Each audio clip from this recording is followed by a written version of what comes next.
फिरोजे, फिरोजे, फिरोजे। हाँ, क्या हुआ?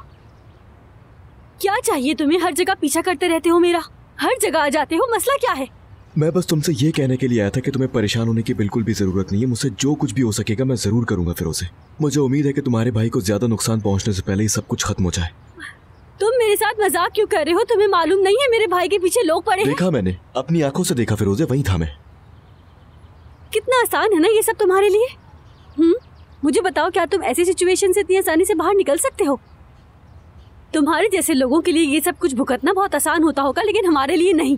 हमारे जैसे लोग सामने खड़े रहकर इस सिचुएशन का मुकाबला करेंगे, तुम्हारी तरह भागेंगे नहीं। जब तक सच सामने ना आ जाए हम पीछे नहीं हटते। और फिर एक वक्त ऐसा आता है हम सब कुछ भूलकर अपनी नॉर्मल लाइफ में आ जाते हैं। बाद में तुम बीच में आ जाते हो और हीरो बन जाते हो और हमें बचा लेते हो, है ना? तुम अभी भी मुझसे शुक्रिया मिन्नतों की उम्मीद कर रहे होगे। मुझे तुमसे कोई भी शुक्रिया वगैरह नहीं चाहिए फिरोजे। मैं बस सिर्फ ये कहना चाहता हूँ कि मैं तुम्हारे साथ खड़ा होकर तुम्हारी मदद करना चाहता हूँ। तो मुझसे दूर क्यों जा रही हो फिरोजे? ये सब करना बंद करो प्लीज, मुझे अपनी मदद करने दो। नहीं चाहिए, प्लीज तुम मेरी मदद बिल्कुल नहीं करो, क्योंकि जब भी मैं तुम्हारे साथ होती हूँ मेरे या मेरे घर वालों के साथ कुछ न कुछ बुरा हो जाता है। तुम्हारी मदद नहीं चाहिए, मुझे तुम्हारी कोई जरूरत नहीं है। मैं अपनी जिंदगी अकेले गुजार लूंगी।